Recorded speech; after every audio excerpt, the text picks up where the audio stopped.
സങ്കീർത്തനങ്ങൾ അദ്ധ്യായം 25. വഴി കാട്ടണമേ. കർത്താവേ, എൻ്റെ ആത്മാവിനെ അങ്ങയുടെ സന്നിധിയിലേക്ക് ഞാൻ ഉയർത്തുന്നു. ദൈവമേ, അങ്ങയിൽ ഞാൻ ആശ്രയിക്കുന്നു.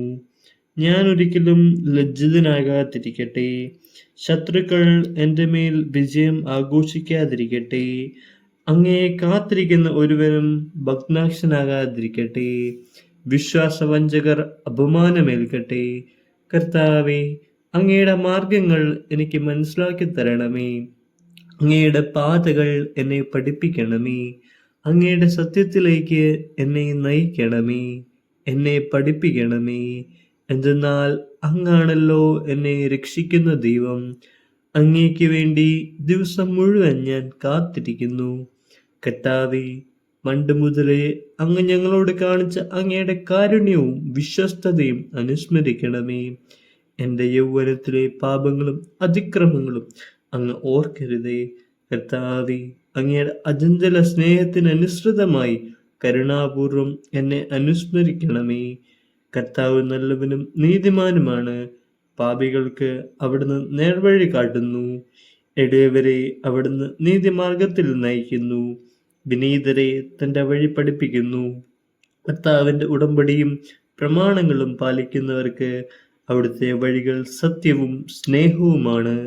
കർത്താവേ, അങ്ങയുടെ നാമത്തെ പ്രതി എൻ്റെ നിരവധിയായ പാപങ്ങൾ ക്ഷമിക്കണമേ. കർത്താവിനെ ഭയപ്പെടുന്നവനാരോ അവൻ തിരഞ്ഞെടുക്കേണ്ട അവിടുന്ന് കാണിച്ചു കൊടുക്കും.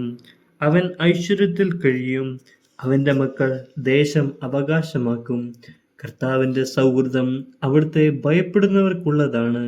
അവിടുന്ന് തൻ്റെ ഉടമ്പടി അവരെ അറിയിക്കും. എൻ്റെ കണ്ണുകൾ സദാ കർത്താവിലേക്ക് തിരിഞ്ഞിരിക്കുന്നു. അവിടുന്ന് എൻ്റെ പാദങ്ങളെ വലയിൽ നിന്ന് വിടുവിക്കും. ദയ തോന്നി എന്നെ കടാക്ഷിക്കണമേ. ഞാൻ ഏകാകിയും പീഡിതനുമാണ്. എൻ്റെ ഹൃദയവ്യതകൾ ശമിപ്പിക്കണമേ. മനക്ലേശത്തിൽ നിന്ന് എന്നെ മോചിപ്പിക്കണമേ. എൻ്റെ പീഡകളും ക്ലേശങ്ങളും ഓർത്ത് എൻ്റെ പാപങ്ങൾ പൊറുക്കണമേ. ഇതാ, ശത്രുക്കൾ പെരുകിയിരിക്കുന്നു. അവർ എന്നെ കഠിനമായി വെറുക്കുന്നു. എൻ്റെ ജീവൻ കാത്തുകൊള്ളണമേ. എന്നെ രക്ഷിക്കണമേ. അങ്ങിൽ ആശ്രയിച്ച് എന്നെ ലജ്ജിക്കാൻ ഇടയാക്കരുതേ. നിഷ്കളങ്കതയും നീതിനിഷ്ഠയും എന്നെ സംരക്ഷിക്കട്ടെ. ഞാൻ അങ്ങയെ കാത്തിരിക്കുന്നു. ദൈവമേ, ഇസ്രായേലിനെ സകല കഷ്ടതകളിൽ നിന്നും മോചിപ്പിക്കണമേ.